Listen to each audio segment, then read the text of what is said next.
비트코인이 90K까지 오르면 한번 매도할까 했는데 140K까지 그냥 홀딩해야겠다는 생각이 조금씩 더 들고 있습니다. 오랜만입니다. 거의 한 달 만에 영상을 올리게 되었는데요. 자주 올리지 못해 죄송하다는 말씀 먼저 드립니다. 가장 큰 이유는 현생이 너무 바빠서였고, 두 번째 이유는 비트가 너무 잘 올라서 솔직히 저나 제 구독자분들은 이득 보고 계실 테니 영상을 급하게 안 올려도 모두 해피한 상황이었다고 생각합니다. 세 번째는 그럼에도 제가 사정상 영상을 잘 못 올릴 때 팔로우업 해드리고자 텔레그램으로 매일매일 주요 뉴스와 그에 대한 해석, 그리고 제 관점들에 대한 업데이트를 업로드하면서 함께 했기 때문이었습니다. 텔레그램은 이렇게 제가 개인 사정으로 유튜브를 자주 못 올릴 때 더 자주 팔로우업 해드리고자 만들었던 거고, 정말 텔레그램에 하루도 안 빠지고 매일 열심히 활동하면서 여러 정보들을 공유 드렸으니까 주요 뉴스들에 대한 해석이나 제 관점이 궁금하실 때 들어와 보시면 좋을 것 같습니다. 아무튼 그간 공백이 있었던 만큼 지난 영상의 결론 부분 빨리 감기로 빠르게 복습하고, 업데이트된 부분과 앞으로 비트코인의 움직임 및 유리한 매매 전략에 대해 근거들과 함께 말씀드리겠습니다. 오늘 내용도 기대해주세요. 단기적으로 여러 가능성이 있지만 40K 초반 이하로는 내려가기 어렵고, 그 위에서 삼각수렴이나 리딩 다이아고널 후 4분기 상승을 우선적으로 보고 있고, 내년에는 한 차례 조정이 있은 후 하반기 중심으로 다시 상승장이 펼쳐질 가능성이 높겠다 정도로 큰 그림을 잡고 가려고 합니다.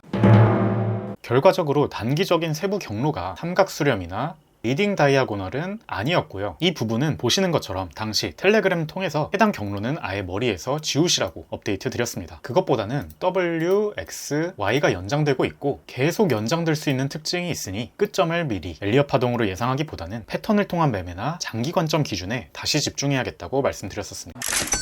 그래서 오늘도 장기 관점에서 제가 생각하는 대전제들을 짚고 넘어가겠습니다. 이건 제가 올해 초부터 반년 넘게 매 영상의 결론에서 반복하고 있는 내용인데요. 오늘 다시 생각해도 바뀐 게 없어서 반복드리는 것이고, 아주 중요한 내용이니 복귀 차원에서 잘 들어주시면 감사하겠습니다. 1. 상승장 안 끝났다. 그리고 상승장에서 현물은 엉덩이 무겁게 계속 홀딩하는 매매가 유리한 전략이다. 2. 따라서 저는 73.7K 지난 3월 고점부터 거의 마이너스 40% 가까이 빠지는 가격대인 40K대 초반까지 내려갈 수 있다고 봤음에도 정확한 지점을 미리 예상할 수 없으며, 그 전에 언제든 방향을 틀어서 다시 올라갈 수 있으니 차라리 물리더라도 계속 홀딩하겠다 라고 했고, 실제로 올인했던 물량 전부 홀딩 중입니다. 오히려 최근에 마통으로 조금 더 샀고, 며칠 전에는 솔라나와 이더도 조금 더 추매했다는 사실을 말씀드렸습니다. 3. 말씀드린 것처럼 비트코인이 아무리 하락해도 마지노선은 40K대 초반이고 그 아래로는 안 내려갈 것이라고 봤으며, 이 부분은 지금도 변함없습니다. 4. 비트코인이 먼저 오르는 비트코인 장세가 먼저 있을 것이라 생각하고, 모든 알트들이 미친듯이 펌핑되는 찐 알트장은 아직은 아니라고 생각한다. 제가 보는 기준들은 과거 영상에서 몇 번 공유드렸고, 실제 그 상황이 되면 당연히 여러분들께 다시 공유드릴 겁니다. 5. 올해 4분기는 미 대선과 비트코인 월별 계절성을 보았을 때 좋을 것이라 생각한다. 그런데 이 부분에 대해서는 업데이트가 있다면 그때의 생각이 오히려 더 강화되었습니다. 왜냐하면 비트코인의 계절성상 9월, 10월이 좋았으면 11월, 12월은 100% 확률로 좋았었기 때문입니다. 올해도 똑같이 가고 있습니다. 6. 현재와 유사한 평행 채널의 과거 사례들을 살펴보면 평행 채널 상단 위로 폭발적인 상승을 하기 전에 보이시는 노란색 평행 채널들처럼 N자 형태 조정의 모습을 보였었다. N자 형태 조정, N자 형태 모양의 조정을 보였었다. 이번 상승장의 끝은 보통의 경우 140K, 최악의 경우 최소 90K, 최고의 경우 220K 근방일 것이다 라는 점을 몇 개월 전부터 일찍이 공유드렸습니다. 그래서 최소 타겟인 90K대 근방에서 한번 분할 매도를 할까 생각 중이다 라는 말씀도 드렸는데요. 그런데 이 부분도 업데이트가 있다면 오히려 90K대에서 분할 매도를 하지 않고 다음 타겟인 140K대 근방에서 분할 매도를 할 때까지 더 홀딩해야 할 수 있겠다 라는 생각이 더 커지고 있습니다. 그 이유를 앞선 대전제들과 연관지어 잠깐 말씀드릴게요. 과거 평행 채널 사례들을 전부 보면 노란색으로 표시한 N자 형태의 조정이 거의 100% 확률로 있었다는 것을 볼 수 있는데요. 다만 그 크기들은 달랐습니다. 저는 N자가 크게 나와서 이런 식이거나 아니면 이런 식으로 나오지 않을까 생각한다고 말씀드렸었는데, 그렇게 되면 대략 그려봤을 때 거의 지금 부근이 고점이고 11월 하순부터 12월 말까지 거의 조정이 와야 되더라고요. 그런데 이것은 앞서 11월에서 12월이 좋을 것이다 라는 계절성과는 어긋나기 때문에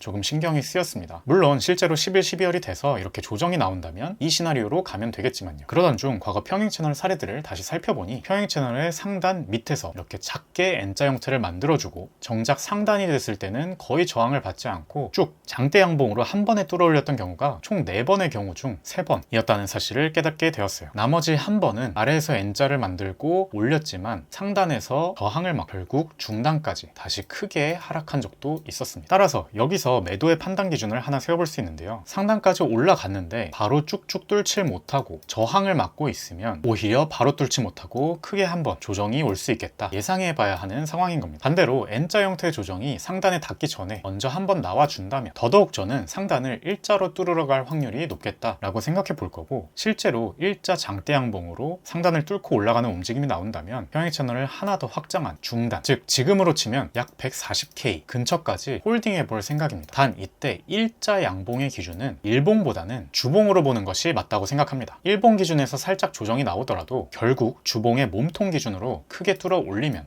장대 양봉으로 한 번에 뚫었다고 볼 예정입니다. 이번 사이클은 사이클 자체가 조금 느려진 느낌이 있는데요. 그래서 일봉보다는 주봉으로 판단하는 게 맞더라고요. 그럼 만약에 지금부터 깊게 11월, 12월 내내 조정을 받아서 내려오면 어떻게 되나요? 라고 하신다면 예전의 예상처럼 큰 N자 형태를 만들고 올라갈 가능성이 높겠다. 이때 내려와도 40K대 초반 아래로는 안 내려간다 라고 보고 오히려 영끌에서 더 추매하는 것을 대응할 생각입니다. 한편 이번에는 N자 형태가 안 나오고 지금부터 바로 평행 채널 상단 위까지 쭉 올라간다면 그럼 좋은 거죠. 어차피 전략이 장기 상승장 관점에서의 홀딩 전략이니까요. 결국 정리하면 예상도 예상인데 이러한 판단 기준들에 따라 상황이 어떻게 나오는지 보고 미리 세워놨던 계획 그대로 대응하겠다는 관점을 공유 드리는 겁니다. 우리는 단기적인 미래를 정확히 맞추기 게임하는 게 아니라 수익을 목표로 실제 내 돈을 걸 매매하는 거죠. 크게 기준 미리 세워두시고 그냥 그 기준대로 상황이 펼쳐졌을 때 빠르게 실행하시면 됩니다. 그리고 그랬을 때 결과가 좋으면 그걸 계속 반복하시다 보면 그게 투자의 전부입니다.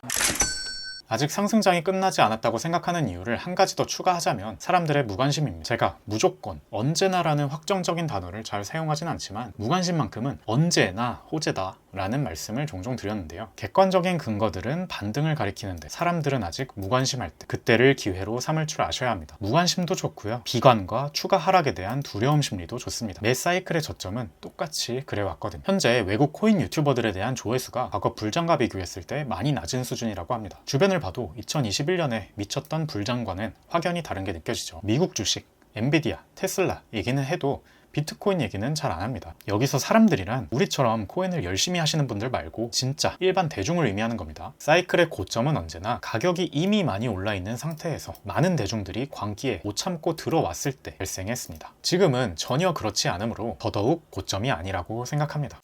트럼프 당선이 상승에 영향을 미쳤냐 하면 저는 맞다고 생각합니다. 실제로 해리스가 대통령이 되었을 경우보다는 훨씬 더 낫다고 생각합니다. 그 이유는 트럼프의 공약들 중 비트코인의 우호적인 공약들이 실제로 많았기 때문이고 트럼프 부자가 코인을 만드는 등 이 산업에 관심이 많기 때문입니다. 그러나 트럼프의 당선이 비트코인 상승의 유일한 이유였냐 한다면 그건 아니라고 생각합니다. 지난 2, 3년간 특히 지난 몇 개월 동안 이 시장을 자세히 연구하고 들여다보지 않은 일반 대중들은 뉴스에서 말하는 대로 단순히 트럼프 때문에 올랐다 라고 생각하기 때문에 지금 이 시장에 쉽사리 매수 버튼을 누르면서 뛰어들지 못할 겁니다. 왜냐하면 그것 말고는 아무 근거가 없으니 확신도 없을 거고 트럼프만 믿고 뛰어들기엔 위험하다 생각할 거거든요. 그러나 우리처럼 지난 2, 3년간 계속해서 차트, 온체인 데이터, 심리 등등 상승장이 끝나지 않았다는 객관적인 근거들을 수없이 많이 발견해온 사람들은 트럼프 당선은 하나의 트리거일 뿐이며 그 전의 고래들은 오랫동안 비트코인을 축적해왔고 아직 과거 상승장 고점 대비 많이 매도하고 나가지도 않았습니다. 오히려 지난 7개월간의 횡보장에서 재축적했다는 사실, 그리고 심리적으로 개인들은 점점 더 무관심해져 갔으며 차트적으로 봐도 상승장이 끝나지 않았다. 그리고 그 사실에 더불어 거시경제적으로 유동성이 증가하고 있었다는 것, 또 코인 시장의 유동성을 대변하는 스테이블 코인 시총 또한 증가하고 있다는 사실 등 정말 많은 근거들을 알고 있었습니다. 더 많은 근거들은 제 과거 몇 개월간의 영상에 그대로 들어있고 투자는 이렇게 잘 모르는 사람들에게는 그저 운과 위험이지만 열심히 하는 사람들에게는 노력입니다. 남들이 모르는 비기가 아니라 남들이 다 알고 있는 정보에서 종합적인 결론을 끌어내는 것이 중요하다고 생각합니다. 그리고 남들이 비관적일 때 시장에 달라붙어서 똑같이 열심히 그 기간을 견디는 행위가 중요합니다. 제발 비밀 기법 같은 걸 자꾸 찾으려 하지 마세요. 그런 건 없습니다. 남들이 못하는 선택을 해라 라는 말은 남들이 모르는 방법론을 찾으라는 게 아니라 인간적인 본능과 욕심을 컨트롤하고 원칙을 세우면서 남들이 하기 어려워하는 이 투자라는 행위를 평소에 꾸준히 열심히 해라 라는 말입니다. 오늘은 마지막에 평소와 달리 마인드셋에 대한 이야기를 많이 했네요.